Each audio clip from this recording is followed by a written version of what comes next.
All right, Taylor, all the accolades you had in high school, state champion, 2021 SEC Freshman of the Year, first team in the SEC in 2022. You're on the national team. Just growing up, did you envision yourself in this moment right now? I honestly didn't. I think I obviously dreamed of it. I dreamed of what I'm doing now, and sometimes I have to pinch myself because I look back and I'm obviously blessed with all the awards, but I've also worked very hard for it. So I've just tried to work hard each day and day in and day out, because I know that if I work hard throughout a consistent amount of time, then I'm going to get to where I want to go. So just constantly working. Even when I was younger, just working with my sister, and I didn't realize how much time I had spent on soccer, I guess. But just knowing it's all paying off now, and all the accolades and awards definitely have helped me get to where I am. But I think I had a lot of time spent into the sport as a young age. You were at Tennessee for your first 2 years of college. You're now transferring to Florida State, the coach that you had your first year. Just what led to the transfer to Florida State? Yeah, I think I am very blessed with my first 2 years at Tennessee. I learned so much just coming in as a freshman and trying to fight for my spot, and then going into year 2 with my coach leaving and having that to deal with, but also knowing I had a season to prove myself. And I just really tried to use that season and just work my way, but it obviously didn't end up working out for me, and that's what led to my transfer. I think for me it was just, my coach had left, but I knew that I wanted another level, and I think that led to my transfer as well. But I'm happy to be at Florida State. Obviously happy to be back with my coach, but I am very thankful for Tennessee and what it had given me, because the playing time there and the experience that I had ultimately led to me being able to go to Florida State. And you're coming now to a team that last year, multiple upsets of nationally ranked opponents. Do you see yourself playing for possibly a national title with this team that Florida State's bringing back this year? Yeah, what I love so much about Florida State is, you go into their locker room or you hear them talk, and it's like the national championship is what everyone's going for and everyone wants. You obviously go into a season and that's the goal, and if you don't make it, we're upset. So I think going into it, I'm really excited because we do have that chance, and we have a great opportunity to be able to play for a national championship and have that title. Now you got 2 more years in college at least, but do you see yourself making that step going pro, playing for the national team in the World Cup and the Olympics, things like that, or do you see yourself doing both? Yeah, I think I want to do both. I want to play pro, and I want to just push myself and see what level I can get to and just make it as far as I can. The national team and the World Cup coming up, obviously in the summer, but the next World Cup, I definitely want to try my best to get there, and I think that's the ultimate goal, but also to play pro. It's crazy to think that I only have a year and a half, 2 years left until I potentially have that opportunity. So just working again day in and day out to get to that goal that I've so long dreamed of. And speaking of the national team, they've given you a chance to not only just play here in the country, but travel. Have you gotten a chance to travel overseas in the last year? Yeah, in February I went to Paris, which was such a cool opportunity to play with the under U23s, and that was just such a great opportunity, getting to play with some of the best people in the country. Some are pro, some were in college, but it was just such a great experience to be with some people who are some of the best in the United States, and getting to play against France twice was so cool, and just being on the national level and just getting to play against the competition was really cool and eye-opening. I think I learned a lot from the experience. And then I also got invited back into going to Portland, Oregon, and that was also a great experience. We played 3 NWSL teams, which is the professional league here in the United States, and we got to play 3 games against them. Just seeing the professional level and getting to play against them is such a great experience in and of itself, but getting to play for the national team and getting to wear the crest and the jersey, there's nothing like it either. All right, now to some of the more hard-hitting questions for you.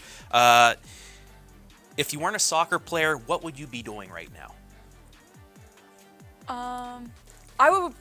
I've really been on CrossFit. I've been reading this book called Choosing, I can't remember what it's called now, but I would do CrossFit because I've been really interested in challenging myself, because I can run, I can do that, but I think there's another level of strength, and I think that would push me to different experiences. So I'd probably be choosing CrossFit.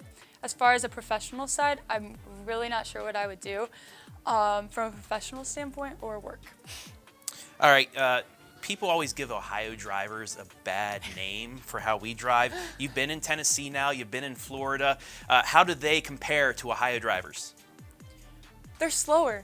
I also am an Ohio driver, and if I'm trying to get somewhere, I'm gonna get somewhere. In Tennessee or Florida, they drive so slow. It's like they're doing something else when they're driving, and I'm like, I don't understand it. But I would also consider myself an Ohio driver. Being in the South for so long, have you acquired a Southern twang, a Southern accent? I don't think I have. I say y'all sometimes, which I catch myself through text and when I'm speaking, and I'm just like, that's not me. But then again, I do live in the South now, so I'm like, maybe it is a little bit of me. So I do say y'all. Speaking of that, are there any fun phrases that you have learned in the South? Oh, no, I would say from playing internationally, there's more like English accents or things that people say, and it's always so funny. They use such cool terminology for soccer or football. It's called football.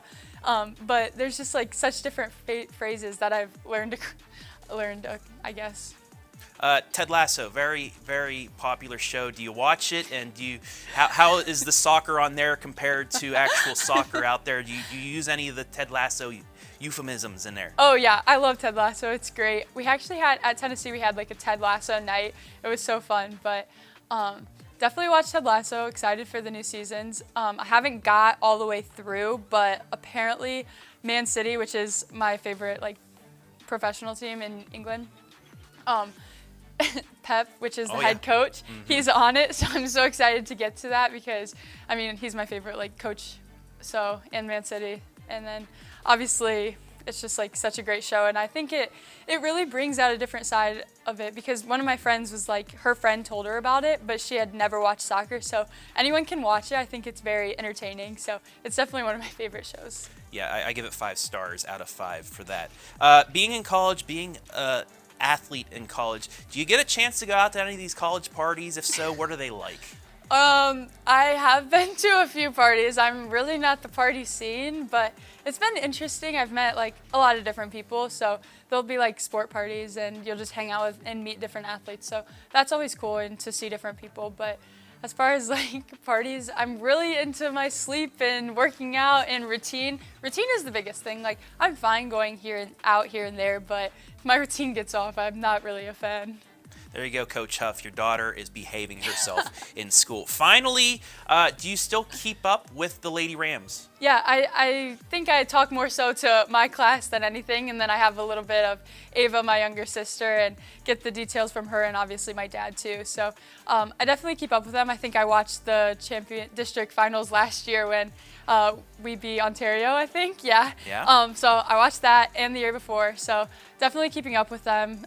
As far as like talking to them, I need to get on that, but definitely talking to like my class and Carrie, Chesney, Russell, and all of them, Phyllis and Ashley. We actually went on vacation, so that was so fun, and just keeping up with them and reminiscing on our memories in high school was definitely a highlight reel, so it's been great. And where did you catch those games on?